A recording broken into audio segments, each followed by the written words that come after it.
ਬਿਸਮਿਲ੍ਲਾਹਿਰਰਹਿਮਾਨਿਰਰਹੀਮ। अस्सलाम वालेकुम वरहमतुल्लाहि वबरकातुहू। ਤੁਸੀਂ ਵੇਖ ਰਹੇ ਹੋ ਮੈਰ ਮੇਰਾ ਪਾਕਿਸਤਾਨ YouTube ਚੈਨਲ ਤੇ ਮੈਂ ਤੁਹਾਡਾ ਮੇਜ਼ਬਾਨ ਕੈਸਰ ਮਹਿਮੂਦ।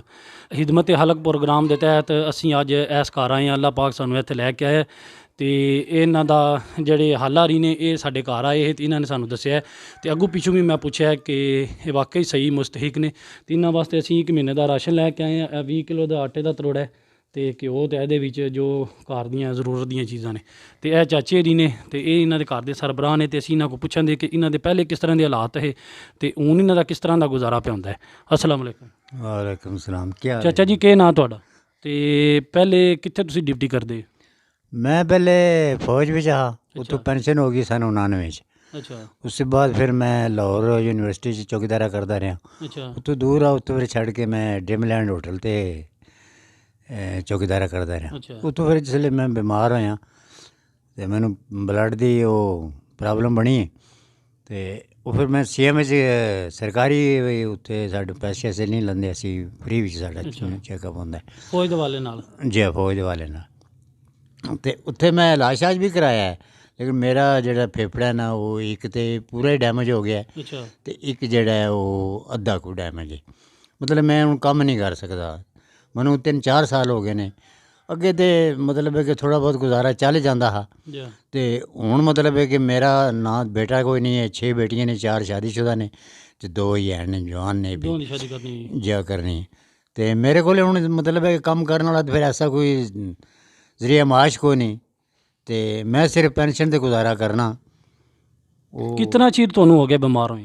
मैनू कोई 4 साल हो गए न बीमार होए न। 4 ਸਾਲ ਹੋ ਗਏ ਨੇ ਬਿਲਕੁਲ ਵੇਲੇ। जी हाँ बिल्कुल। मैं रोटी खाना बस तो ज़रा को है ये वे बाहर निकल गए दुकान से, बस किसी ना कोई 2-4 मिनट अद्धा घंटा गपशप लाई, चलो दिल भुलाने वास्ते। ਬੇਟੀਆਂ ਹੀ ਨਹੀਂ, ਸਿਰਫ ਬੇਟਾ ਨਾ ਆਉਣ ਦੀ ਵਜ੍ਹਾ ਤੋਂ ਕਾਫੀ ਜ਼ਿਆਦਾ ਮੁਸ਼ਕਲਾਤ ਨੇ। जी हाँ बेटा कोई नहीं है तो सिर्फ बेटियां ही ने तो वो अपने घर ने वो मतलब है कि मैनू कह देन उन्हों दा वो ਬੇਟੀਆਂ ਦਾ ਆਪਣਾ ਹੀ ਘਰ ਹੈ। जी हाँ। ਤੇ ਇਹ ਹੁਣ ਤੁਹਾਡਾ ਮਸਲ ਕਿਸ ਤਰ੍ਹਾਂ ਸਿਸਟਮ ਚੱਲਦਾ ਪਿਆ? 3-4 ਸਾਲ ਹੋ ਗਏ ਨੇ। बस पेंशन के सिर ते ही चलता पाया ਅੱਛਾ धक्के मुक्के नाल ही।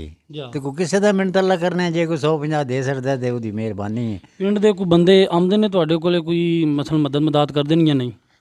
कोई नहीं कोई खास ऐडा कोई नहीं कदे किसी ने की ਕੋਈ ਨਹੀਂ ਆਉਂਦੇ ਬੰਦੇ? ना। ਤੇ ਰਮਜ਼ਾਨ ਵਿੱਚ ਵੀ ਕੋਈ ਬੰਦਾ ਨਹੀਂ ਆਉਂਦਾ? नहीं कोई नहीं।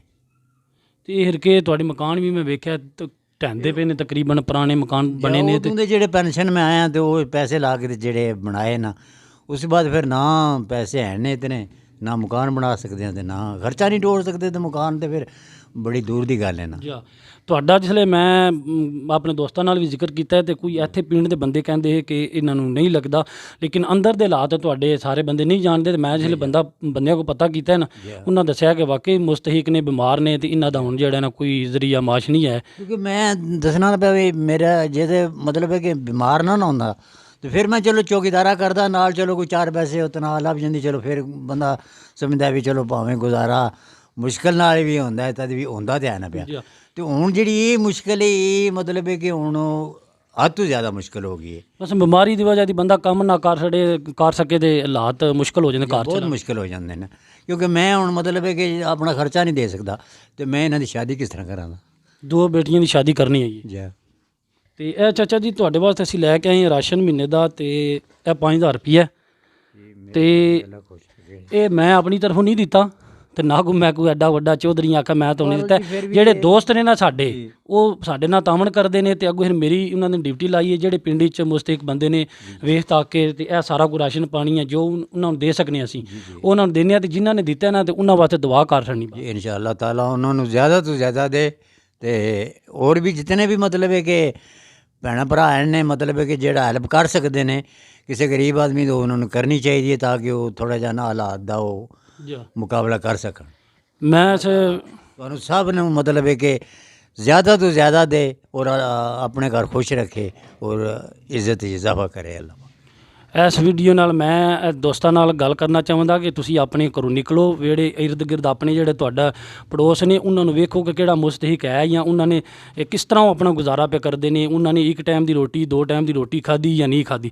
ਤੁਸੀਂ ਆਪਣੇ ਘਰ ਅੱਛਾ ਖਾਸਾ ਖਾਂਦੇ ਹੋ ਤੇ ਲੇਕਿਨ ਬਾਹਰ ਨਿਕਲ ਕੇ ਤੁਹਾਡੇ ਤੇ ਫਰਜ਼ ਹੈ ਕਿ ਵੇਖਣਾ ਆਪਣੇ ਵਿਹੜੇ ਮਹੱਲਾ ਕਿ ਕਿਸ ਤਰ੍ਹਾਂ ਦਾ ਉਹਨਾਂ ਦਾ ਨਿਜ਼ਾਮ ਪਿਆ ਚੱਲਦਾ ਹੈ, ਉਹਨਾਂ ਦਾ ਹਾਲ ਵਾਲ ਪੁੱਛੋ ਤੇ ਉਹਨਾਂ ਦੀ ਜਿਤਨੀ ਕੋਈ ਮਦਦ ਹੋ ਸਕੇ, ਇੰਨੀ ਕੋਈ ਲੱਖ ਕਰੋ 2 ਲੱਖ ਕਰੋ, ਉਧਾਰ ਕਰੋ, ਦੋ ਜਿਤਨੀ ਕਿਸੇ ਨੂੰ ਤੌਫੀਕ ਹੈ ਤੇ ਇਹ ਜ਼ਰੂਰ ਕਰਨੀ ਚਾਹੀਦੀ ਹੈ। ਅਗਰ ਜੇ ਕੋਈ ਬੰਦਾ ਸਾਡੇ ਨਾਲ ਤਾਮਣ ਕਰਨਾ ਚਾਹੁੰਦਾ, ਆਪਣਾ ਸਦਕਾ ਖੈਰਾਤ ਭੇਜਣਾ ਚਾਹੁੰਦਾ, ਇਹ ਜਿਹੜਾ ਤੁਹਾਨੂੰ ਸਕਰੀਨ ਤੇ ਨੰਬਰ ਨਜ਼ਰ ਆ ਰਿਹਾ ਇਹ ਨੋਟ ਕਰ ਲਓ ਤੇ ਤੁਸੀਂ ਸਾਡੇ ਨਾਲ ਰਾਬਤਾ ਕਰ ਸਕਦੇ ਹੋ ਤੇ ਕੋਈ ਜਿਹੜਾ ਸਦਕਾ ਖੈਰਾਤ ਭੇਜੋ ਤੇ ਅਸੀਂ ਇਨਸ਼ਾਅੱਲਾ ਕੋਸ਼ਿਸ਼ ਕਰਾਂਗੇ ਪਿੰਡ ਵਿੱਚ, ਪਿੰਡੂ ਬਾਹਰ ਵੀ ਅਸੀਂ ਜਾਂਦੇ ਹਾਂ ਪਏ ਤੇ ਜਿਹੜਾ ਵੀ ਸਾਨੂੰ ਮੁਸਤਹਿਕ ਲੱਭਾ ਅਸੀਂ ਕੋਸ਼ਿਸ਼ ਕਰਾਂਗੇ ਕਿ ਉਹਨਾਂ ਤੱਕ ਜਿਹੜਾ ਹੈ ਇਹ ਰਾਸ਼ਨ ਪਾਣੀ ਤੇ ਖਰਚਾ ਪਾਣੀ ਪਹੁੰਚਾਈਏ। ਤੇ ਇਸ ਵੀਡੀਓ ਨਾਲ ਮੈਨੂੰ ਦਵੋ ਇਜਾਜ਼ਤ, ਆਪਣਾ ਬਹੁਤ ਜ਼ਿਆਦਾ ਖਿਆਲ ਰੱਖਣਾ। ਅੱਲਾ ਹਾਫਿਜ਼। ਪਾਕਿਸਤਾਨ ਜ਼ਿੰਦਾਬਾਦ।